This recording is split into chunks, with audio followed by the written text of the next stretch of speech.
Hey guys, I'm Jen and this is my mom Claire, and we would like to share our story about Prunebelly Syndrome. I had Jennifer full term. There was no indication of any health issues, but when she was delivered, we had her flown to Eggleston Children's Hospital next to Emory. I got a phone call saying that she had ovaries. They told us that they weren't sure if she could sit up, crawl, or walk. But from that day forward, I knew that I was going to remain positive, do whatever I needed to do to get Jennifer as healthy as possible. When they did the exploratory surgery, they gave her a vesicostomy where her bladder's exposed and the urine drains, and they did a colostomy for her stool.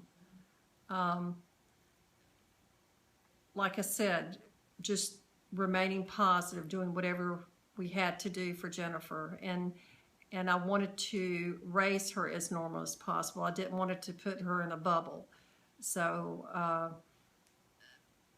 that was my goal for Jennifer. I always instilled in her that there are people worse off than her and better off than her. So from age 3 is when I realized I was not your average normal child. And from that point on is when it was explained to me that I was born with Prunebelly Syndrome.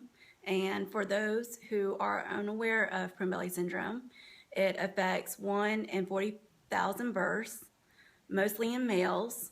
What makes our case rare is that I happen to be a female, so it makes it even more rare. Growing up, I was in and out of the hospitals, dealing with infections, surgeries after surgeries. I have had over 20 surgeries, and my last surgery was in April of 2002. I was put on dialysis for about 8 months, and then I received my mother's kidney.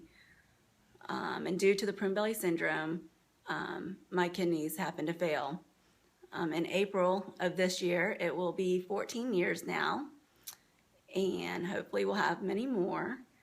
I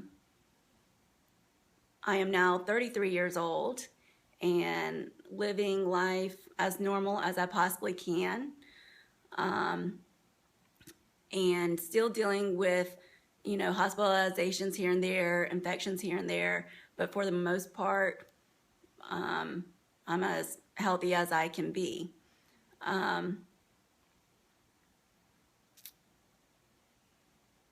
Parents are being told now to abort, being told, most children don't make it past age 2, and we are here and proved to say that to keep the faith, because we made it past age 2, and anything is possible and miracles happen every day. If you want to know any more about Prunebelly Syndrome, please check out www.prunbelly.org, or you can check out my brother in the Prunebelly Syndrome world, Marty, which has his Project Scissorgate Foundation. On May 22nd in New York City, there will be a music benefit that Sunday held by Frank Walker, another brother of mine in the Prunebelly Syndrome community. So please check that out. Due to the 3 names that I've mentioned, and there are many more that I have not mentioned, my life changed last summer when I was able to attend a Prunebelly Syndrome convention. Growing up with this disease, I thought I was the only one, and finally, after almost 33 years, I met a whole bunch of brothers that were born with Prunebelly Syndrome, and we were able to share all our different stories, and it has changed my life from that day since.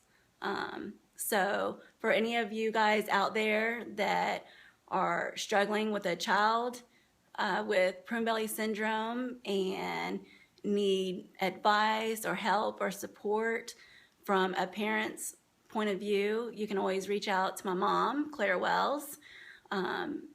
She's on Facebook, so feel free to message her since she has dealt with it for 33 years from day one.